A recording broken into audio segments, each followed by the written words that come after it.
अस्सलाम वालेकुम स्टूडेंट्स। हमारा लास्ट चैप्टर नंबर 10 था, वो कंप्लीट हो गया है।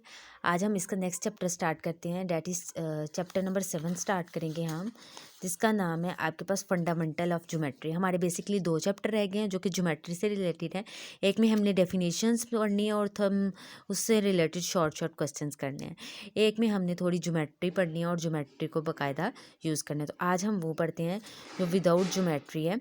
तो स्टार्ट करते हैं चैप्टर। स्टूडेंट, चैप्टर नेम ही आपका है चैप्टर नंबर 7। चैप्टर नेम है आपका फंडामेंटल्स ऑफ ज्योमेट्री। ज्योमेट्री के जो छोटे छोटे लॉज हैं, क्लॉज हैं, रूल्स हैं, रेगुलेशंस हैं, उसके बारे में आपने इसमें पढ़ना है। ठीक है, तो हम इसको स्टार्ट करेंगे इसकी डेफिनेशंस पर। तो स्टूडेंट, आज बेसिकली मैं आपको डेफिनेशन दूंगी, आप बुक से भी पढ़ सकते हैं और मैंने नोट्स बनाए, मैं उनसे भी आपको पढ़ा देती हूँ। तो आपने पेज नंबर 176 पे डेफिनेशंस हैं। सबसे पहले एंगल्स के बारे में वो बता रहे हैं कि एंगल होता क्या है। सबसे पहले ज्योमेट्री का बेसिकली सबसे वेरी फर्स्ट पॉइंट होता है एंगल।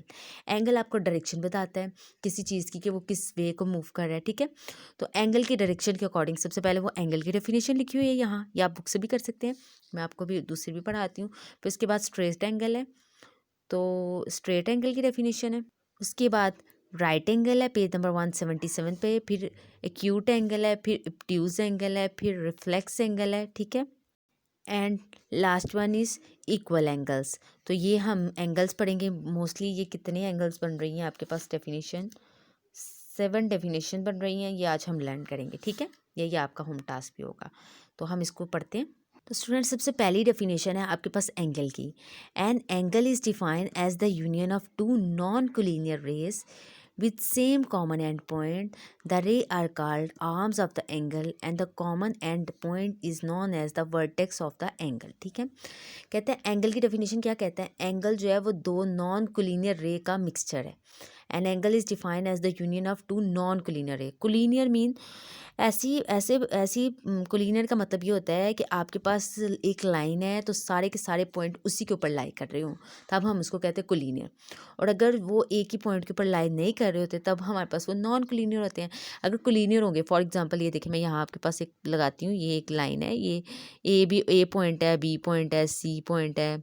ठीक है, सही तरह ड्रॉ, ए बी और सी पॉइंट है, ये सब देखें एक ही पॉइंट, एक ही लाइन पे लाई कर रहे हैं ना, तो इसको कोलिनियर कहते हैं। अगर आपके यही पॉइंट ए यहाँ है, बी यहाँ है, सी यहाँ है, तो ये आपके पास होते हैं नॉन कोलिनियर।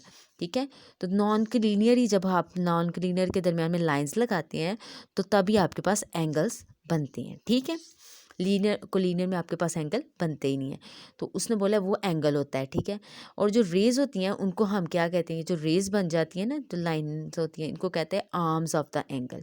ठीक है, और जो कॉमन एंड पॉइंट, यानी कि जहाँ पे ये वाला आर्म दोनों आर्म एंड हो रहे होते हैं, उसको हम कहते हैं वर्टेक्स। सेंटर नहीं कहते, कहते हैं वर्टेक्स। तो इसकी एक डायग्राम भी साथ में उसने बनाई है कि आपके पास ए बी सी तीन, एक आपके पास एंगल है जिसमें आपके पास रेज कौन सी हैं, ए सी और ए बी, और वर्टेक्स आपके पास ए है। ठीक है स्टूडेंट्स, इसके बाद सेकंड है आपके पास डेफिनेशन स्ट्रेट एंगल की। A straight angle is 180 degree, this is straight angle. अब एंगल्स की टाइप्स है ना, आगे से ये तो सिंपल एक एंगल की डेफिनेशन थी। अब एंगल किस किस तरह के होते हैं, तो उसके अकॉर्डिंग सबसे पहला है straight angle. Straight angle is 180 degree, this is straight angle. A straight angle changing the direction two point the opposite way. Straight angle एक ऐसा लाइन होता है जो बिल्कुल सीधा होता है और बिल्कुल 180 डिग्री के इक्वल होता है। 180 डिग्री आपने डी देखी होगी ना, तो डी में हमारे पास सीधी लाइन आती है 180 डिग्री। वो कहते हैं वो नेगेटिव साइड से भी देखेंगे तब भी 180 का है, पॉजिटिव साइड से देखेंगे तब भी 180 का है। ये तो यहाँ से एंगल बना रहे हैं ना, आप इस तरफ को भी क्लॉकवाइज एंटी क्लॉकवाइज दोनों में देखेंगे, आपके पास 180 डिग्री का एंगल जब बन रहा होता है तो उसको हम क्या बोलते हैं, straight angle. Second is right angle. In geometry a right angle is an angle of exactly 90 degree. एक 90 डिग्री का जो आपके पास जाविया होता है, एंगल होता है, वो डायरेक्टली वो बना देता है एक राइट एंगल। जैसे कि देखें डायग्राम में गिवन है ए ओ बी और 90 डिग्री का एंगल बना रहा है, इसको हम कहते हैं right angle. Next is acute angle. Acute angle measure than 90 degree, less than 90 degree.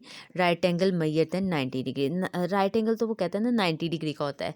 कहते हैं 90 डिग्री से जब आप छोटा चले जाओ, पीछे को चले जाओ, यानी कि 60 का, 75 का, 30 का, 45 का, ये सारे एंगल जो पीछे का आ जाते हैं ना, इनको हम कहते हैं एक्यूट एंगल. सही है. उसके बाद नेक्स्ट है obtuse angle. Obtuse angle measure more than 90 degree. 90 degree से जो बड़े का एंगल होता है, यानी कि 100 डिग्री का, 101 का, 150 का, 135 का, वो आपके पास ऑब्ट्यूज एंगल होता है. इसकी भी डायग्राम बनी हुई है PQR. ठीक है, मैंने एक लाइन बना दी. ये आपके पास है obtuse angle. Next is reflex angle. Reflex angle is the larger angle, सबसे बड़ा एंगल होता है. It is always more than 1, ये 180 डिग्री से भी बड़ा हो जाता है, यानी कि ये आएगा 270, 250, 190, 200. तो आप क्या करते हो, 180 माइनस करके ये आगे को ड्रॉ कर लेते हो. ठीक है, ये 160. और ये 360 डिग्री से कम होता है और 180 डिग्री से ज़्यादा होता है. इसको हम कहते हैं रिफ्लेक्स एंगल. इसकी शेप इस तरह की होती है, ये मोस्टली नीचे की तरफ को आ जाता है. ठीक है, क्योंकि हमारे एंगल्स ऊपर को स्टार्ट होते हैं ना, तो ये 180 तो यहाँ तक आता है ना, 180 की लाइन यहाँ तक, ये 180 की लाइन से नीचे आ जाता है. ठीक है. नेक्स्ट आपके पास है equal angles. The angle having same quantity. ऐसे एंगल्स जिनकी क्वांटिटी सेम हो, वो आपके पास इक्वल एंगल्स कहलाते हैं. जैसे कि इसने बोला है एक एंगल O है, एक एंगल L है. These both angles were equal. ठीक है, इसमें सिंपली आपके पास राइट एंगल भी हो सकते हैं, ये दोनों एक्यूट भी हो सकते हैं, ये दोनों ऑब्ट्यूज भी हो सकते हैं, ये दोनों रिफ्लेक्स भी हो सकते हैं. ठीक है, तो यहाँ आपकी डेफिनेशंस एंगल्स की ख़त्म होती हैं. बेसिकली इसके अलावा भी हमारी बहुत सी डेफिनेशंस हैं. हमने और भी तरह के एंगल्स पढ़ने हैं, और भी चीज़ें पढ़नी है, लेकिन हम कल करेंगे इंशाल्लाह. आज का आपका होम टास्क यही है कि आपने ये 7 डेफिनेशंस को अच्छी तरह लर्न करना है विद डायग्राम्स. ठीक है स्टूडेंट्स, इसको अच्छी तरह लर्न करें इंशाल्लाह. इसकी मैं पिक्चर्स भी आपको सेंड कर देती हूँ इन डेफिनेशंस के पेजेस की साथ, और इंशाल्लाह कल फर्दर कंटिन्यू करेंगे. अल्लाह हाफिज़.